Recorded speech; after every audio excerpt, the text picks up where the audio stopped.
Hey guys, so I landed in Taiwan yesterday for a semester abroad, and I'm currently stuck in quarantine. I'll be here for the next week or so. So, to keep myself from going insane and hopefully entertain you guys in the process, I'm gonna be documenting my journey here in quarantine and for the rest of my time here in Taiwan until December. Now, going through the airport yesterday, I wish I could have recorded what was going on as it was happening, but physically, I couldn't. I had my hands full of stuff. I had my passport in one hand, I had my travel documents, I had my entry visa, my hotel reservations. They gave me like COVID testing materials. They gave me a bottle to spit in to test my COVID stuff. Now, I get it. COVID isn't going away anytime soon, even with the vaccine. But Taiwan is extremely strict. Let me paint a picture for you, right? There's a group of about maybe 5 or 6 of us walking through.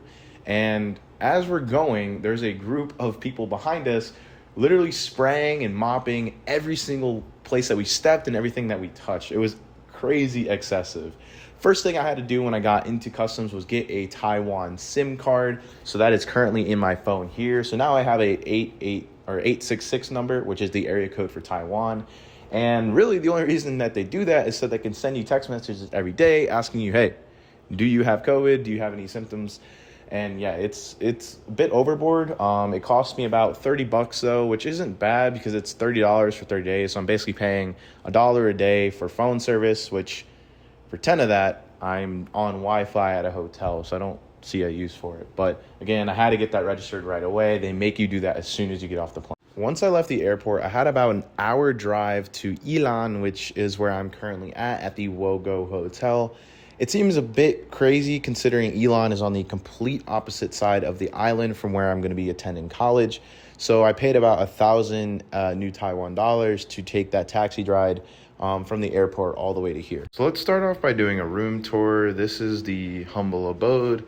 Start off by the door. We have lots of warning notices that you cannot leave at any time, and you have to be extremely strict on your PPE, cleaning everything, wearing a mask, and picking up meals.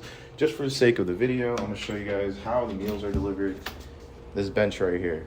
They just drop food off and you're just expected to grab it and get it. Yeah, don't know what that sign says, but hopefully we'll figure it out at some point. We got a room key, again, kind of useless because I can't leave. And we have this switch here that turns on the hot water. I wish I learned that yesterday when I was trying to eat a bowl of ramen and it wasn't hot at all. All right, let's go into the bathroom. So the bathroom is actually pretty nice. It's nice and big. The floors are actually like heated. Hello, this is sink. It's got a big tub. I don't really see myself taking a bath though because I don't have enough soap for all that. Shower, got a nice rainfall shower plus a detachable shower head. Not bad. And then we got a bidet toilet, which is pretty cool. All right, moving on. So we got a little box for trash. I'll definitely have to get that taken out, but I don't really know the process for it. And we have this little like kitchenette sink area. It has it came with tea, some bottles of water, and a little fridge, which, you know, it's decent, but it's more of a freezer. All the leftovers I put in here are now frozen, so I can't really eat them, which is definitely unfortunate. So it's got 2 queen beds, even though there's only one of me. So yeah, got a TV, mirror. Currently living out of my suitcases. It's got a shower, like a closet wardrobe thing, and it has this cooler, this AC. Taiwan is actually really, really hot. I was not expecting that, so it's kind of a necessity to keep this running all the time. This is my workstation where I've been doing class and my homework. Have all my books there. And then I keep my laptop there usually, but over there it's on the bed because I was working. Trying to just lay down and do some work over there. So got my setup over there, like my camera stuff. And yeah, so this is the room. Pretty small and kind of sucks. All right, so let's look at the rules of the hotel. They have 3 meal windows, one at 8:30 a.m., one at noon, and the other at 6 p.m. And anything after that, you're on your own. Now, this is kind of annoying because you can't order food outside of that window. I learned that the hard way and had to fight with them on the phone, but that is a rule that they abide by. Then garbage comes at once a week, so I'll have to do that tomorrow. And dining period. So this is like You have to get approval from the health bureau to go outside to do anything, I think. Speaking of food, this is kind of what I'm working with. It is frozen from my mini fridge, which again is more like a freezer. But yeah, as you can see, it's not a lot of food, dude. Like, it's some lettuce, a few things of carrots, tomato, and Thousand Island sauce. And like that and some chicken and rice, and that was like it. It was not a lot of food. So I am constantly hungry. Speaking of food delivery, I've attempted to order food 3 times, but I've only been successful once. I saw a bunch of ads on TV about Food Panda, so I decided to use it. I even bought the VIP Pro membership. It was like $3 to get discounts because I found myself using it every single day because they just don't give me enough food. But it has only worked one time, so I'm kind of SOL there.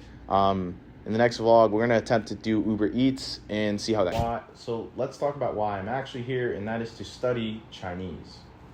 Chinese class today and for the foreseeable time that I'm online was pretty miserable. We're currently working out of this textbook right here, and I spent, kid you not, 6 hours sitting right here in this chair in front of my computer, working word by word through about 5 pages of content.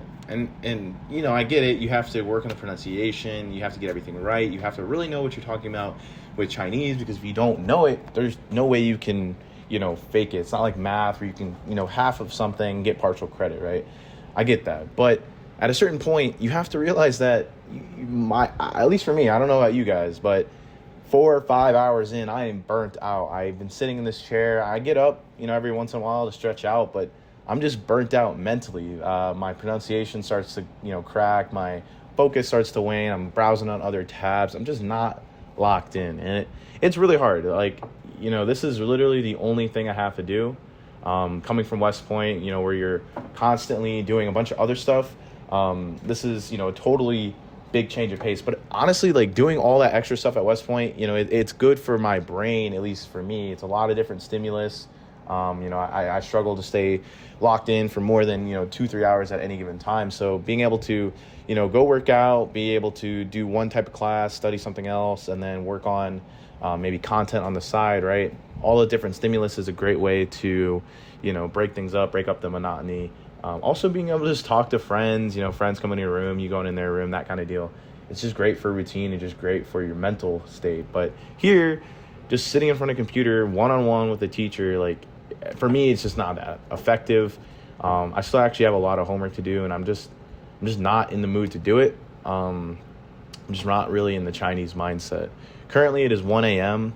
I didn't mention that, but it's 1 a.m. currently because my body still is used to being back in the States, which it's exactly 12 hours behind, so the previous day. So it's 1 p.m. there, so it's like noon. So my body feels like it's in noon. So when I'm in class at 8 in the morning, 9, 10, 11, 12, my body feels like it's 1 in the morning. So compound the fact that the content itself is just very dry and boring. I am extremely tired and I'm hungry because I don't have any real food to eat. So it's tough. But yeah, we'll get through it. And yeah, that's just a quick rundown of everything I'm going through right now. Very boring. I don't know of any other way to spice it up here in quarantine. But yeah, just keeping track of what I'm doing and keeping you guys updated. Stay tuned for the next one.